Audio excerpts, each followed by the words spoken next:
What's up, good people? Welcome into Montgomery Company. So listen, boy, do we have some discussions today. So normally in sports, we're talking about the best player, or maybe we're talking about how many adjustments the coach made. Today, though, on MoCo, we're going to discuss the referees and their role in sports. We're also going to talk about a Fortune magazine article that talked about the Great Disengagement. What is that? We'll discuss all of that. You guys know that there's things going on with workers. And then last, but of course not least, we're going to give a little teaser to our interview with Master P. Make him say, yes, we got him on the show this week. The full interview drops on Friday. But right now, we got some discussions to talk about. Let's go. What's up, good people? Normally I come in here, I'm yelling, I'm screaming, and it's just, I have to just start out by saying rest in peace to Tyree Nichols. Like, I can't believe, I didn't watch the video. I can't watch certain videos like that, but I can't believe that we continually talk about another tragedy without talking about how can we change the legislation or how can we change things to make sure that this doesn't happen again. I understand that now, like, everyone should understand that this isn't necessarily a race problem because we know the officers were Black and some of them were white as well. But we know that the 5 that we have seen targeted and talked about the most is Black officers. So we know that it's not just a race problem. It's a problem with the system. So if there's a problem with the system that we can clearly tell, then we need to change the system to fix the problem. This is a civil rights problem. And it makes me think about what Reverend Al Sharpton said, where we don't need sympathy, we need legislation. And so that's the whole thought process moving forward. I was even sad to find out that one of the officers went to, we talk about HBCUs a lot, and my home HBCU is West Virginia State University. And one of the officers attended that university, played on a sports team there. It's just like, where did we go wrong? Where did he go wrong? Humanity. So I just have to start out by saying that because I don't know how many videos we're going to see. I don't know how many hashtags there are going to be. I don't know any of that, but I do know that we just have to do better.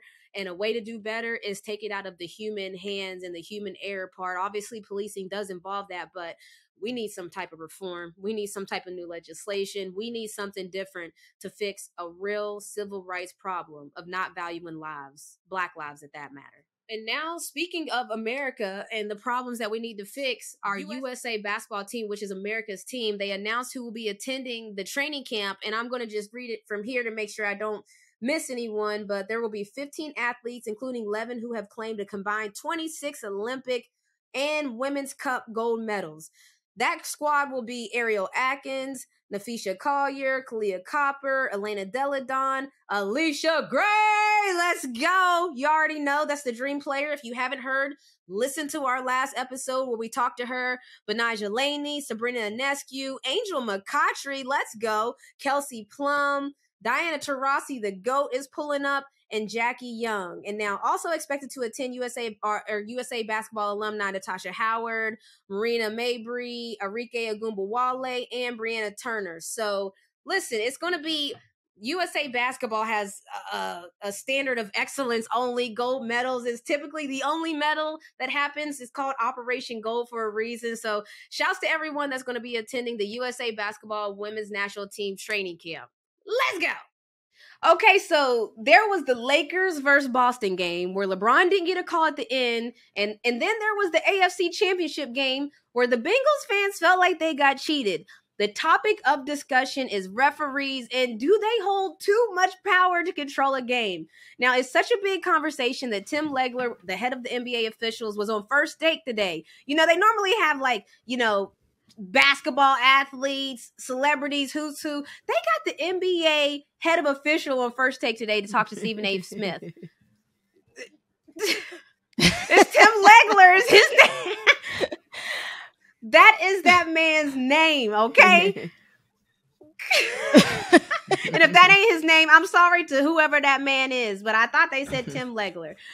Okay, so Renee always botches names. Yeah, so listen, charge it to my head, not my heart. The NBA official Twitter account, the night after LeBron didn't get his call, they released a statement, and that statement put people in a frenzy because they said, and quote, "Like everyone else, referees make mistakes. We made one at the end of last night's game, and that is gut-wrenching to us. This game will weigh heavily and cause sleepless nights as we strive to be the best referees we can be." End quote. So that brings me to the discussion of referees and human error, and what do we feel about that? Because at the end of the day, their statement is true. They are human and they make mistakes. But if you're a team trying to make a playoff push, or if you're a team that just lost and now we just got an L and y'all told us you made a mistake, like, what are we supposed to do with that? We accept the apology. We accepted the apology, but you got to do better. You really just got to do better, because it's heart-wrenching. Really, it is. Renee's been in games where they made a mistake, and it really, really was devastating. And she's putting it mildly, because you guys haven't seen Snook at a game. Snook, how many places have you been kicked out of? Oh, several. I guess the best one was Disney Wide World of Sports. Like, come on now. Like, that's a wild question. How many games? You know what? I'm going to tell you, that whole situation with the football, it was my house was in uproar. They ended up turning the game off like several times, because it was like, if you're going to cheat through the whole game, then Shannon felt somebody had thrown the game. There was too many bad calls for it to be mistakes. It's like, you make one mistake, you make two. But they was like 4 quarters of bad calls. It's just somebody was getting paid. And that's how he felt about it. So he said, well, if they're going to take the game from them, there's no sense in even watching it. But I do believe the problem with the referee system now, it's harder for referees because these teams are so equally matched that it does come down to 1 or 2 bad calls that could change it. I mean, I remember you're coming to the referee defense. I like this. No, I mean, you better not be defending them. I'm not defending them per se, but I remember back in the day, Dad used to tell us, you take the game out the referee's hands. Yeah. Which means if you clearly beat the team, they can't cheat enough for you to lose.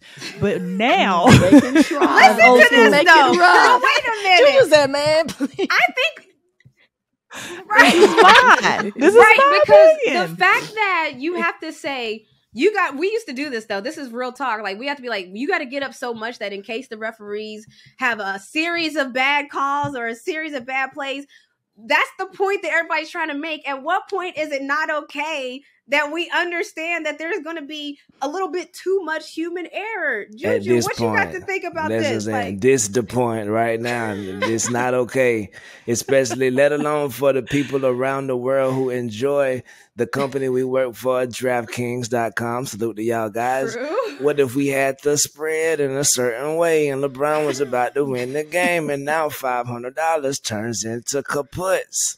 You feel me? All because the referee kept his foot. Lord's still working on me. I can't say certain things, but the referee messed up in a way. Let alone the West over there. The game separate in like 10th place and like 4th place. It's like 1 or 2 games, a game and a half. Game. Yeah. So imagine when you get to the playoff time and we got to see who going in the play-ins, who going to get 8th seed. Now we got to attest this. This is a big mistake. You feel me? Test. I think they should have told them folks, look, we messed up, right? So we going to put that time on the clock. Everybody can come in. Come watch the game if y'all want to. We're going to put a second back on the clock. Let LeBron shoot 2 free throws. Juju, I know you lying. That's the only fair way. But the game was already over by the time the referees released the statement. So that's why it's like, once you already have been handed your L, here come the pull report. Here come the other conversation about like, oh, as the referees, we would like to admit that we did review that call that you guys were so mad about. And side note, Pat Beverly got the best technical known to man on that play. I want you to know that this man took a camera, walked up to the referee, and showed him on the camera that this is a foul. Would you look at this? This is a foul. That resulted in a technical. Let me tell you something right now. Okay, let's just say this. All this replay action, playing on a jumbotron. Football. I know, but why not? In basketball, why not? Why not? Okay, I'm glad you said that, Cole. But also, it.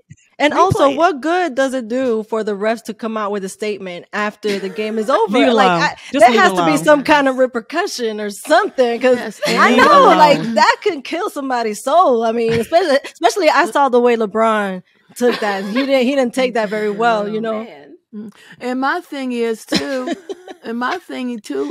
I think they want a little bit of the limelight as well, because sometimes the person who calls the foul or the call is not even the closest person, and then that closest person doesn't correct proximity. them. So Snook is bringing up something. I saw a tweet that said, "Congratulations to Ron Torbett on becoming the first referee to ever win an AFC Championship game MVP." So Snook, to that point, people have even found his name, made him graphics that say congrats to that man, the first referee to win a game. But Cole asked a question about replays. And so I'm glad you did, because there was a former NFL referee on the Pat McAfee show today, and he talked about that. He said it's a 25 to 30% slower game to do replays. And so after a couple, if the reviews, like, and you look at it and it doesn't jump off the screen that it was a bad call, then he basically was like, look, keep it moving then. Like, if it don't jump off the screen, it's going to slow down the game. He said, at what point do we move from quick replays to challenge plays to just changing the challenge format altogether, or using some form of AI fluidly? Like, what point do we get to with that? Is that going to make the game worse or better? We're there. Exactly. That's when you start making all these when you start making a whole bunch of bad calls, then you've got to start making that a priority. I mean, seriously, we're exactly. Here. Do as humans do. Y'all the ones who want to do the replay in the first place. Y'all should have kept it old school. Y'all put this slippery slope out here. And now look at us. Everybody's sliding. Everybody is sliding. Slip and slide records. Salute the trick daddy. Danny, how you feeling about this? Well, I mean, I'm a little bit on both sides, because, like, as a coach, I've lost games because of a bad call. I've won games because of a bad call. Yeah. And the first thing I tell all the kids is it should never be up to the ref for that last call.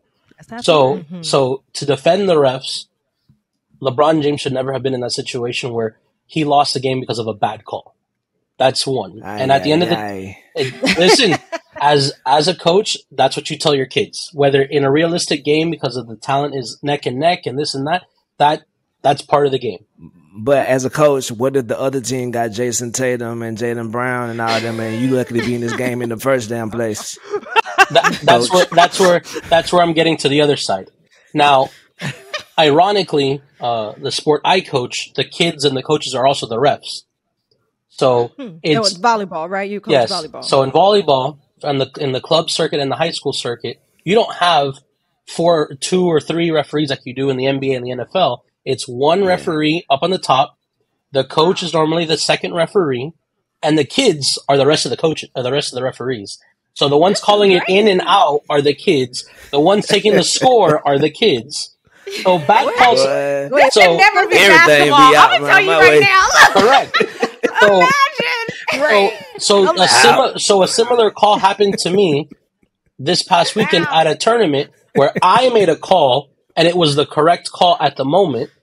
The guy pulled the iPad recording of it after the game and was like, "Hey, you made the wrong call." And I said, "All right, cool. I admit it was wrong."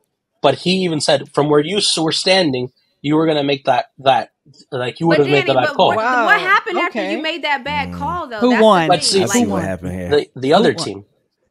But it wasn't game point. Okay. So it was just late in the game. So this is a different situation. Now here's the thing. I was the closest one in sight, and there's three other sets of eyes. Every other person agreed with me, but I'm the one who made the call. Okay. So when they pulled out the iPad, they're like, "Hey, by the way, it touched the net, not the out of bounds marker." So I did make a bad call, but that call shouldn't have ended the game, which it didn't. But then after, the referee, who's a national referee, came down and said, "Hey, you made a great call. You've been making great calls all day. Even if you had that call and it was bad, you made 8 other calls that were perfect, that no one argued." And that, but now here's where I'm going. He goes, "But it's our job as a ref, where if it's a close game like it was, because it was the team that I made the call on was down by 10 and they caught up and it was point for point, and it was late in the game." He goes, "It's our job to not put ourselves in that situation. Our job is to let the game play out as it is and only make the call if it's 100% necessary and definitive of a call."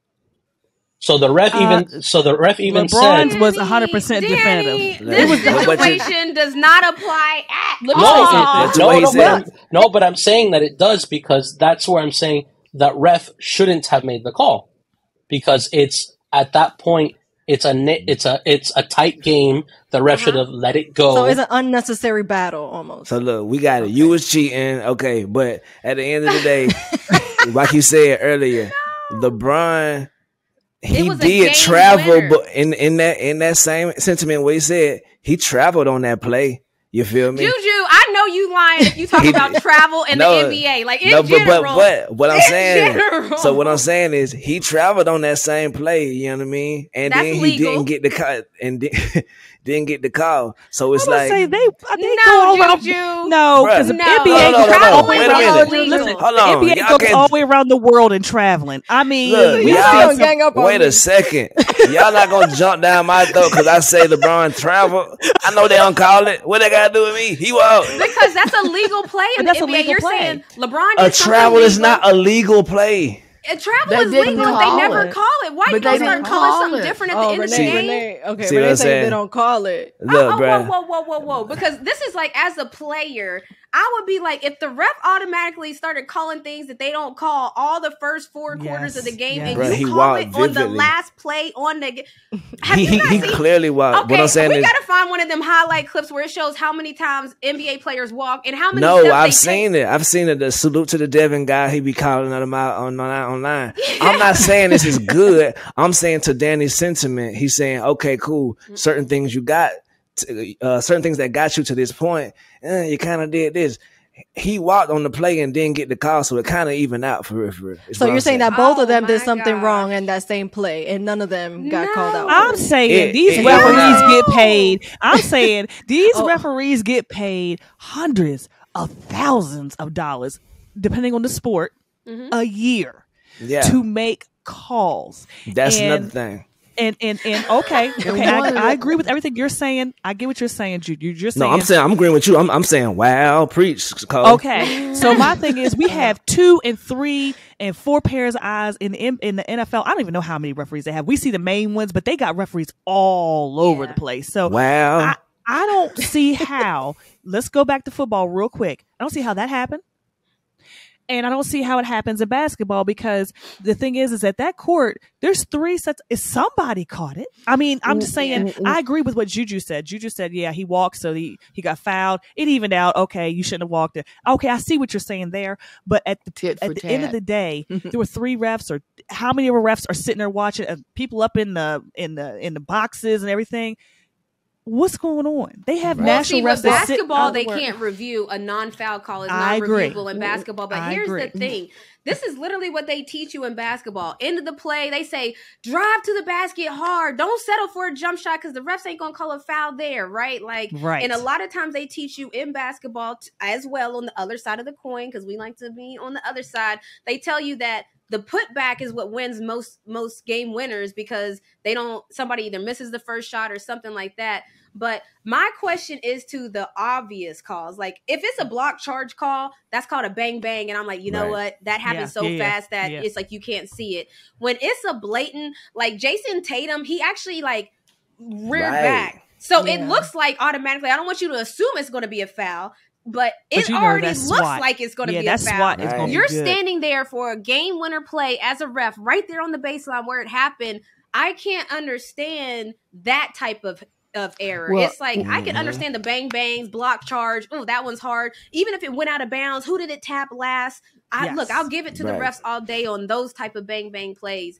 I think what we're getting to the point is where how are refs missing the obvious calls? That's where it's starting to be where people start to say things on the internet. This is the internet saying, I'm quoting, but like it's rigged. The refs are paid. What's going on? This ref was an MVP. That's when those conversations start to happen. Not for the bang bang Danny plays where you really thought you saw something and it's like, oh, that was tough. We all thought we saw it. I get that.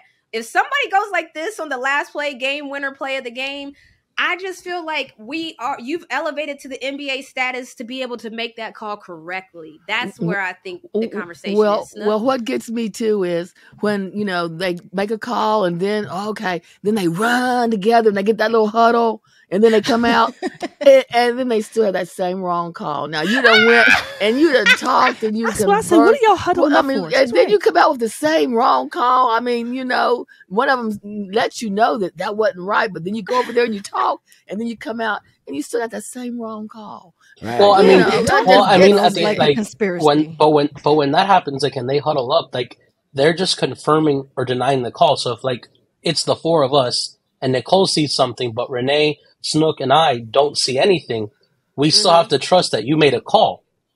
We can't say, no, you messed up. Because we're yes, you can. Oh, yes, you can. Exactly. Yes, you can. To put a bow on what I was saying earlier, I was saying that he walked on the play and then he also got fouled on the play. But you know what? Refereeing call got nailed one of them. You feel me? Like, refereeing called a wild other damn foul. So my thing is, they need to get fined. They need to get suspended without pay. They need to get reprimanded on live television in front of that many people. Y'all got this man. Look at him. He's about to fall out. You can see y'all did this to that man. They don't care. Come on. They absolutely Check don't gone. care. Well, and Juju, they admitted to it too. Well, Juju is right. That point where if it is that big of a blunder, they should get a fine and like retraining on what they need to do on the call. No. You retrain back in high school. Go back to high school. Exactly. That's how it should be, sis. That's where it needs to be. Me and Nicole can run this shit. Yeah. So should refs be demoted? You know how refs are promoted to the NBA, and here's a wild thing that I think the system is kind of interesting. WNBA refs are promoted to the NBA, and then the new wave of refs come to the WNBA. So I don't know what that says about our refereeing in the sense that our best refs get promoted to the NBA. So under that same premise, should refs be demoted? Like in soccer leagues, you can be in the first league, but if you're the last place team in the first league, you might drop down to the second league, and the first place team from the second league come up. So should there be more? And keep your salary. Keep your little salary. But guess what? This week right here, you finna go umpire at the Little League baseball game, T-ball, sir. You going there, you got to work your way back up. You'll be back up here next year. Because that was a foul. Absolutely. Because like we're saying, if all four of us get together and huddle up and we say, hey, you made the wrong, you made no call, you made the wrong call. And he's like, no, I saw what I saw. I'm not going to be going back to Biddy Ball because all three of us saw something and we got to stand by you. No, we don't. You feel me? And Snook, you know what the Lord say when two or three come together. You feel me? Hey. His name. It should be like a majority rule, maybe. Yeah, it should be. Because they can't say, they'd be like, no, you made the wrong call. Hurry up and fix this. This is national TV. This is going to blow us up. Fix this now. I mean, because this could cost people's jobs. I know. What'd you say, babe? I said I feel bad for them sometimes because I know they got to be the most hated people in America. They get so much hate. Rightfully so. I mean, people are very passionate about their sports team, so I get it. Well, I never say anything derogatory to them, or I never curse. I just always challenge the calls that they made. Did you see that? Or that was so and so. You missed it. That's what I do. I really don't get into a lot of derogatory. Yeah, she don't talk about the person. She don't talk about the call. She'll talk about your reference. That call and that person I making the call. I start talking about their shoes. I start talking about their weak ass slick back hair. I'm done. So. What were you going to say, Cole? I can't believe it. They went to their shoes. One of those. Like, you just be mad at them for no reason. Well, the other day we were at a game, 7-year-olds now, and they got the oldest referees out there. These referees are octogenarians. Really, they are. And so, you can say that. What's that word? I like that word. They're what, 80-ish maybe? Oh, so that must be what? Okay, like 8. I see. Yeah, okay. They're very old, and they couldn't even get up and down the court for the little kids. So I'm just saying, sometimes people have jobs and it's just for the paycheck. They don't care about the game or any of that. It's just, I'm just going to go out here and like people on their regular jobs and do what I have to do for these 4 quarters or whatever. All right. But like I said, you really, people who play the game and are serious about the game, whether they have money on it or not, the game is the game and it should be played fairly. Listen, it's like that graph. It don't matter if it's Biddy Ball or not. you gonna mess around and find out. Playing around with people, I don't care. Them bitty ball games be turned up. You have to run to your car. Them people, when the game buzzer hit, and if it was a close game and people was hot, them referees, they literally like Houdini. They disappear like poof. You don't even know who they are. They put the stuff on real quick, get out the gym before the parents get out. Oh yeah, it's bad. Escort me to my car. Well, and I just thought about something. Can you imagine if basketball was reffed like volleyball, like Danny just said? I was going to say, maybe we should start implementing some volleyball reffing in other sports leagues. If somebody put it up to me and my teammates to be the third and fourth referee and coaching and all of this and that, I'm telling you right now, it would be a fight. It would be a fight. We can't even get into it because we already, but I'm just saying, I just know right now, foul, flagrant. Right. You was talking to me, flagrant, technical, Can you imagine, man. Can you imagine Pat Beverly and Russell Westbrook? Flop. Can you imagine them two with 30 seconds left in the game? Pat Beverly and Russell Westbrook. They getting all the calls. That game will never be over. Right. 30 hours later. Yeah.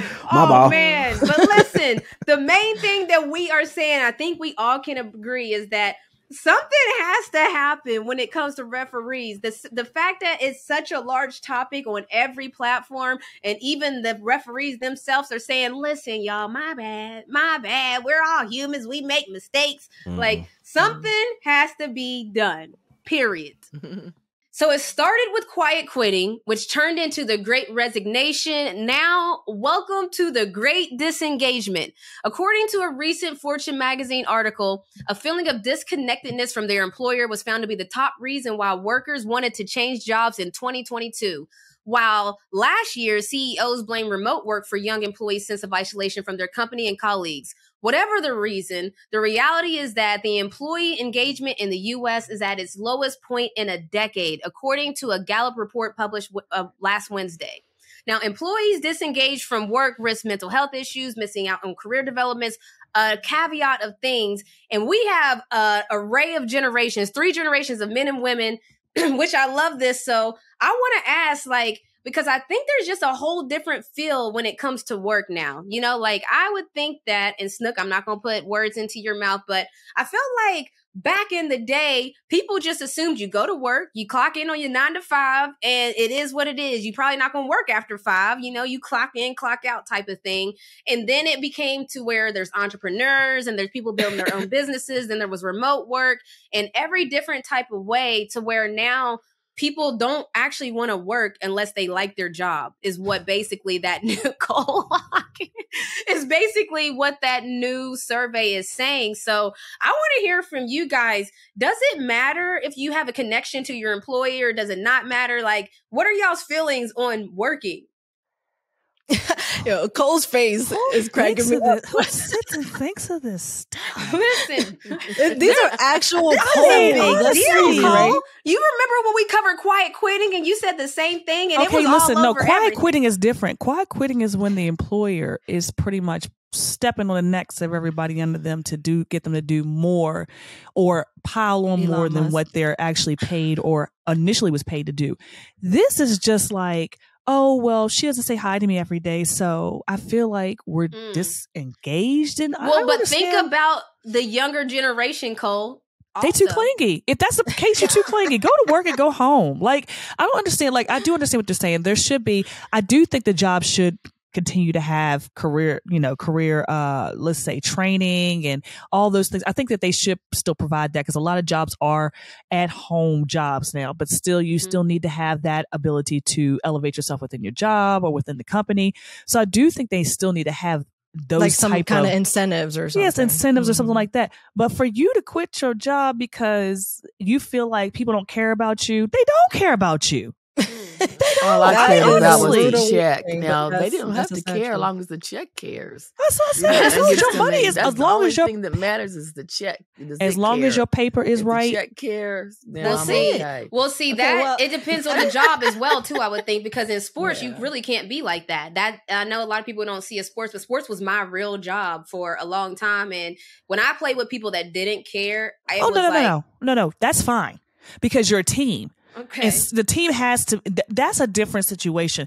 I can guarantee you all these people who are talking about this, they in an office somewhere. They're not on a basketball team or on a football team, or they're not, it's not, I don't think it's like 9 to 5ers. Yeah, it's a 9 to 5. It's every Is there day in such and thing out as 9 to job. 5 anymore though? No, I it's feel like not a lot of 9 to jobs, 5. But a that's lot of the jobs problem. might say I it's never a had 9 to 5. And Danny, you're shaking your head. I want to hear your thoughts because a lot of people are saying they're working 9 to 5s, but their employer got them 9 to 7, 9 to 8. Yep. You know, like, I mean, that's like right. the sports world and entertainment world are very different because you can see Stephen A on his normal first take, but you can also see Stephen A on Sunday calling this game, on Saturday calling this game. And I realized that, like, wait a minute, did I see Stephen A on my TV every single day of the week? But that's the entertainment business. It's not a no. That's thing. everybody's business. That's everybody. That's corporate America's business because now people are working from home and they're working and they give you what they call these flex hours where you can work this amount of times or you can work on the weekends or you can. So people are working 6 and 7 days a week. And the thing is that that's happening everywhere. But my point is you can't complain because they're taking too much of your time and then complain because they're not connected to you all at the same time. Like, come on now. You either want to be with them or without them.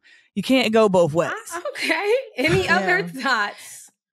I thought Danny was going to say something. Well, yeah, I was going to just say, like, I mean, it is because we removed what business was, which was, you know, a mom and pop shop where they knew everyone in the store. They knew every employee. They knew that their employees' kids. They know their employees' parents. They knew everybody. Now it's, you know, I'm working from home. I'm a number. I clock in, I clock out, and it's not even clocking in and clocking out anymore. It's, hey, you've got a pile of work. It doesn't matter how long it takes to get your work done.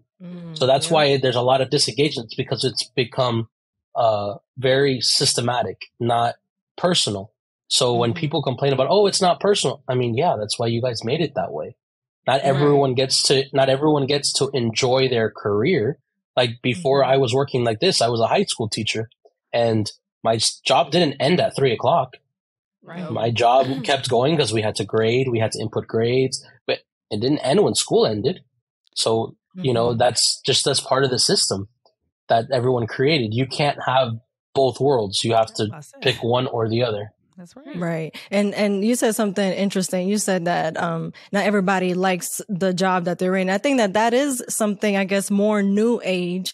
Like I kind of grew up, you know, in that mentality of like, yeah, you got to love your work or else it's not going to feel, you know, it's not going to feel like work. You know, that old saying of if you work a job that you like, you're not going to feel like it's work or whatever, you know? So I try to like everything that I do. I am a little bit more of on the, you know, like you have to have kind of like a bigger goal or purpose type of thing. Like I am goal oriented. So I have to have like a common goal or something that I'm working towards.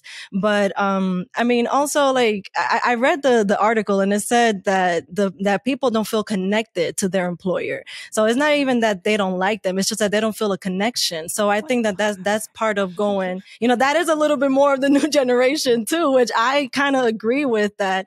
If, you know, like if you don't feel like that's your place, if you don't feel like a connection towards whatever your life purpose is, then change jobs. You know, like it's funny because right after, and I don't know if it was right before Break My Soul came out when, you know, release your job, all that stuff.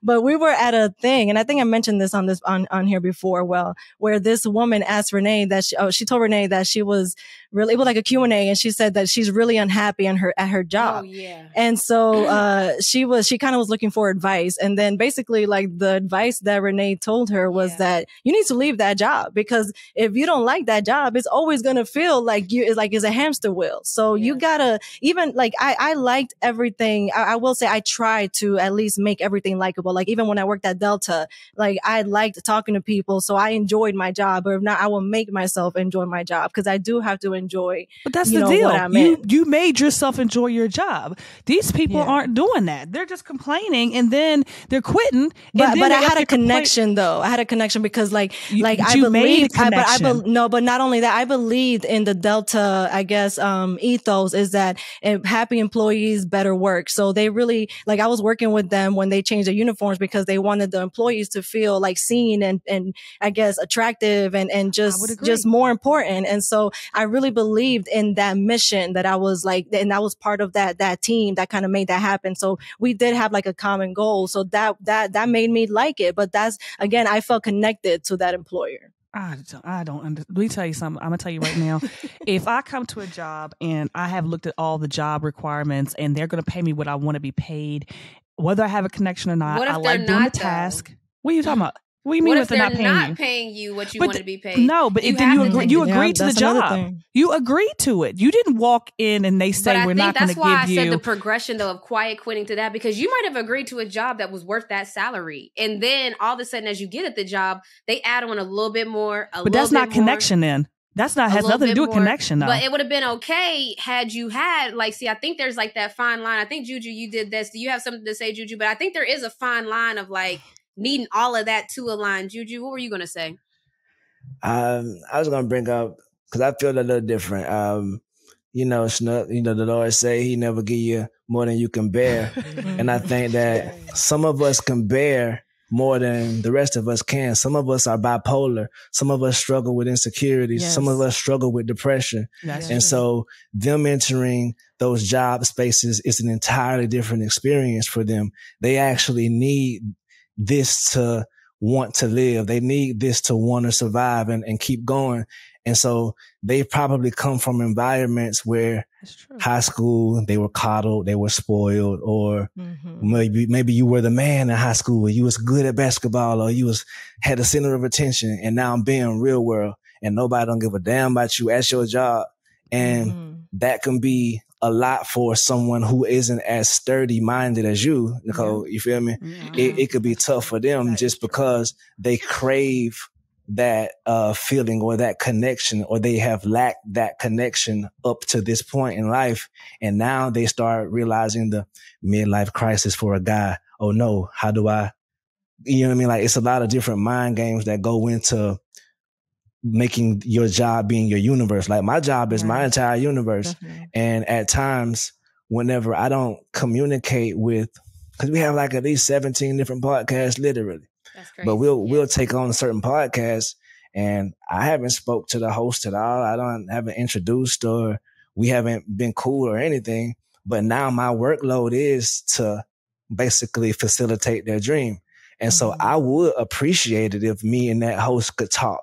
Or me and that host could build a rapport. That's a team. No, I get that. That's a team. But some of it is like emails and like, oh, we don't have to talk. I'm just going to I still haven't talked to certain people. And some of it is that cold. And just because I don't like it, then like you said, I'm not quitting my job over it. But I do wish that it was easier communications or more communication going on, so that me being the social media guy, because it's always social media, people coming on there saying they hate Dan, they hate Democrat, Republican, all that shit. I've been plugged into that poison all day. You feel me? Every day for the past since 2000, since we started the company. You feel me? And so sometimes whenever I had the interactions with the people, I kind of needed to go cool, because I snap in my other, it's two sides. I feel your side, but I feel like on this side too, it's more of the people who aren't as strong minded. And then you have people too who might have traveled to another place to work after they left college or left home, and they don't know anyone in the location they're at.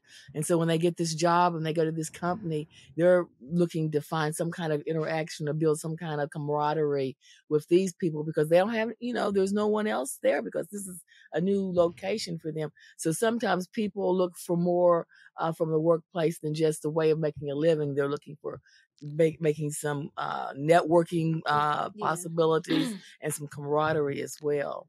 Yeah, and Juju brought up a good point too. Like, mental health is something that was almost like taboo before. It was like, it couldn't possibly be that somebody who is not clinically depressed could have anything to do with, taking care of your mental health, because everybody is strong. Everybody got problems. Everybody got things. But I think that COVID definitely changed the mental health discussion a little bit too. And it kind of trickled over into the workforce also, because a lot of people are starting to work for themselves now, because they're like, look, I got to take care of my mentals, of my body, my health, because, you know, your mind affects everything. Stress can literally kill you. So people are adapting or adopting more, you know, like less stressful lifestyles because of, you know, things like taking care of their mental health. No, I love that. I love being able to hear all sides of the coin, because there's always like different views from different people. Like I said, we've discussed quiet quitting, we've discussed the Great Resignation, and now we're discussing the Great Disengagement, because as the world shifts, so do humans. Like, humans change. I mean, I think this next generation, their social skills are going to be very different than ours, because our social skills was you walk up to somebody at the park and you say, what's up? Or you playing outside and somebody comes and plays, like, can I play with y'all? Yeah. Now, you know, a lot of things are done digitally, like even like how you find a date, how you talk to people, everything is done digitally. So we'll probably be talking about something else next year that's happened, because we're all so used to something different. But that's why we have these discussions, because everybody, we all going through it together. Listen, so your family is full of entertainers, but also athletes. Yes. Lil Romeo played football and basketball, and your sons play basketball in college now. Is it true that at one point your sons had the biggest NIL deals in sports? Yeah, so Hersey, he's now with University of Louisville, so he's doing this thing. And then my younger son is in high school at Notre Dame High. He's one of the top players in the country, and Mercy. So they doing their thing, and they hard workers. I think that's what life is about, being hard workers, and they making a name for themselves. So that's what I love about this. Definitely. I've heard about him on the circuit. And since you're big into sports and it's a big part of your family, you played in the NBA. Have you ever been interested in getting into sports ownership? You know, like particularly the NBA, WNBA? Like, has that ever crossed your mind, seeing how many people are getting into it now? Yeah, you know what? You just have to be able to know that business from the other side. So I've been looking at things and educating myself, because it's all about educating yourself when it comes down to business. It don't happen overnight. So you got to know what you're getting into. So in the near future, I'm definitely looking at some things. Let's go. Okay, so you know I'm a co-owner of a WNBA team, the Atlanta Dream. And I saw you speak at one time and you was like, look, I've always been the marketing guy. And so I'm curious, we see the WNBA all the time fighting for more marketing shares. From your marketing brain, how would you market the Atlanta Dream WNBA team? Well, I would use the players to go out into the marketplace, because everybody forget about the grassroots. And I started my business grassroots, making sure that I just feel like it's not enough visibility in Atlanta.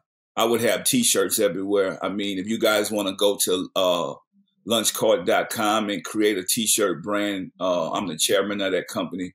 And so it's all about T-shirts on demand. I started out putting my T-shirts on people in the community, even putting them on homeless people, doing bus benches, doing stuff like that. I feel like you guys need more of that, the visibility, because you see a lot with the Atlanta Hawks, but you don't see, you know, with the Dream, you don't actually see it out in their face. And I think that's the thing that should happen. Listen, I love hearing that, because here on Moco, we're big on generational everything.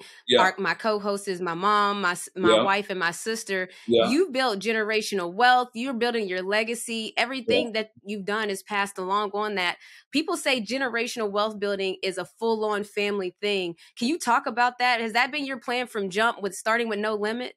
Yeah, so it's all about educating the family and growing, because everybody thinks it's about money. You have to have a passion and a purpose. Like everything I do, you see Snoop cereal, right? I remember you guys know that we failed first. We had Snoop Loops, and we had to grow and change and get to Snoop cereal. And I mean, we constantly been growing. Look at that. Come on with it. I'm just telling y'all, like, we constantly been growing. So, you know, we have all different type of brands and products. We even went into the kids' books, got ABC books. We have toys. They don't expect us to think like that, think outside the box. So, and that's what I'm saying. It started from music. And then I realized that same like playing sports. We can't play basketball forever. We can't do music forever. But this product will be passed down from generation to generation. But we have to educate our culture, our family, our people. But it have to be something you love. So when you look at the cereal, right? I grew up on WIC. My grandmother used to take me down to the WIC store, and that's how we got our cereal. And so now me and Snoop went from being on WIC to owning our own cereal company, Brothers Food, wow. Snoop cereal, and that's what I mean. But it all come with education. It all come with feeling first. So we feel in a couple places.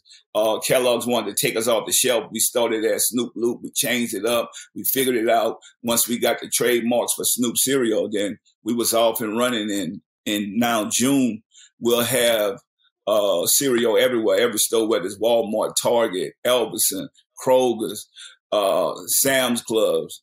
I mean, we're going to be everywhere now. And thanks to Post. Right. Believing in diversity. And so that's we have a Black-owned company, but we sell to the world. And we sell to Asians, white, Latinos, African Americans. It don't matter. It's all about building big brands. And now we have an opportunity to build one of the biggest brands in the world. A lot of your endeavors are family owned. And we've seen hit shows like Succession highlight the ups and downs of working with family. So can you talk about navigating money, business, family? Because that's something that a lot of us are dealing with. Yeah, well, when it comes down to business, you think that you could work with all your family members, but it's not. You have to know where people are mentally and what they want out of something, because some family members just want the money. For me, I don't get up in the morning. I don't do nothing for money. And sometimes you have to cut family members off because it's not for everybody to go.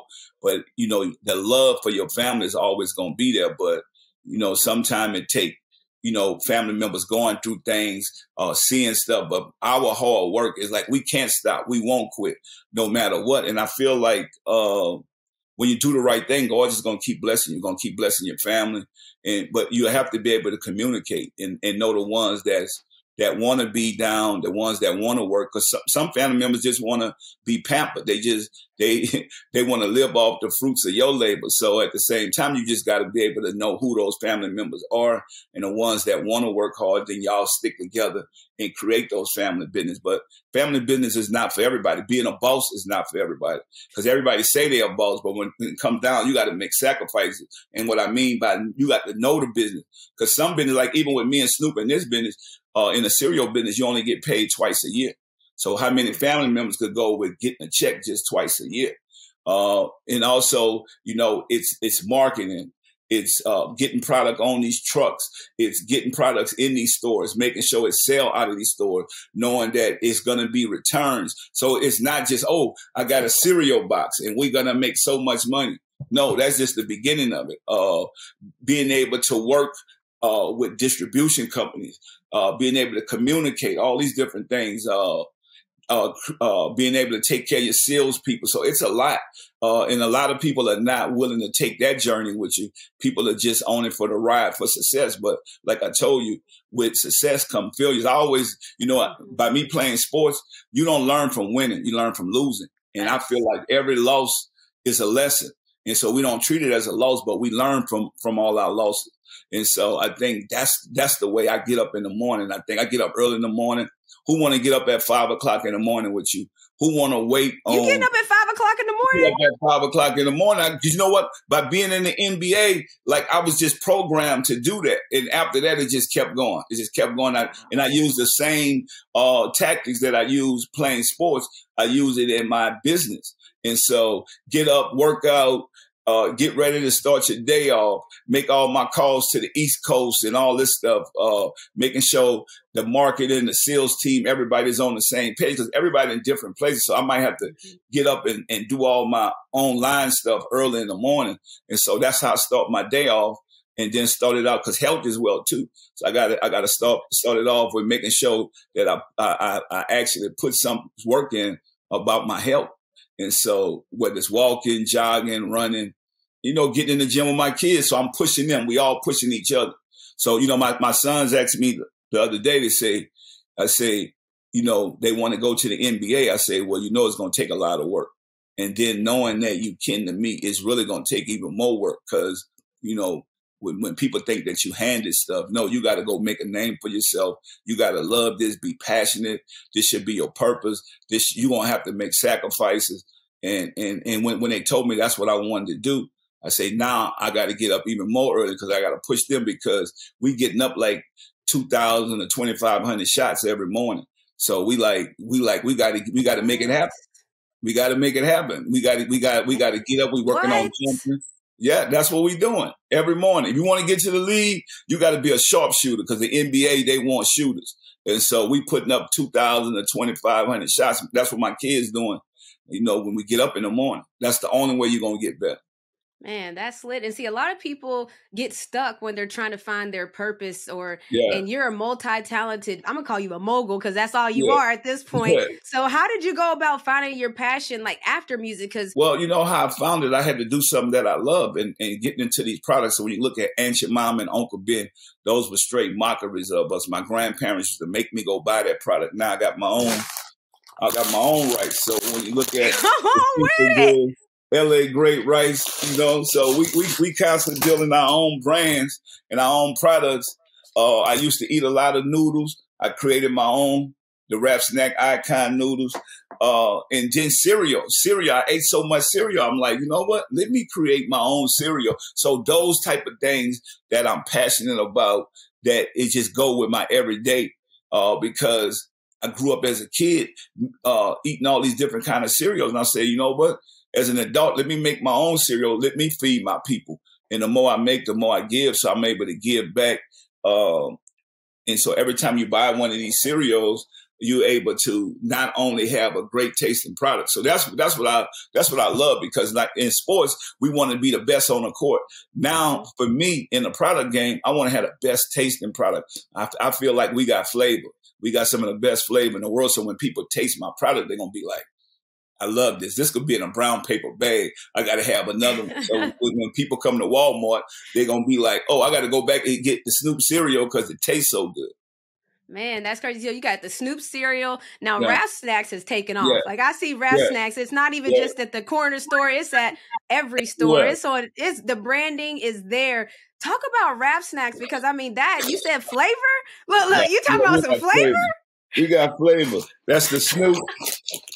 That's the Master P barbecue. That's the Nicki Minaj. So, we got flavor. That's what it's about. Facts. All right. Well, listen, first of all, I appreciate you for stopping by and coming on Montgomery Co, because the same way you talk about building brands, we're a podcast that it's hard to get guests. It's hard with so many different media things. So to get a caliber of guests like you, a mogul like you, I thank you for that.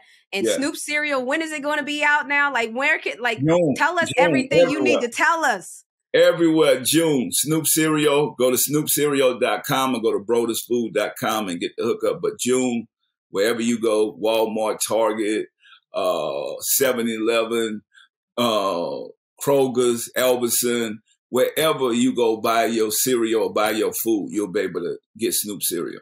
Man, I thank you for joining us here on MoCo, where it's a generational thing. And also shouts to Post Cereal, because it takes that allyship, that collaboration like you talked about, to make things pop. So I thank you for joining us. And man, I'm going to be following you. I might see you in May. And also, when you in the A, you need to come through to a game, an Atlanta Dream game. I'm coming to check y'all out. Come on with it. Thank you, Master P. All right, so listen, thank y'all for listening. There's one last thing I wanted to say. First of all, Jason Whitlock, do better. And also, for the first time ever, there will be 2 Black quarterbacks in the Super Bowl right in time for Black History Month. Oh, listen, also, tap in Friday for the full interview with Master P. Make him say, We discuss how he learned the music business so well that he started making more money than the record label he was signed to. We also talk about how he was the first person to give 50 Cent money to go on tour, and he responds to the sentiments that he had ulterior motives. Master P also discusses what he plans to do in the TV space, and possibly, just possibly, his new acting role in the future. Montgomery Co, where it's a generational thing. So while we're at it, again, let's break those generational curses and build generational wealth. It's called humanity.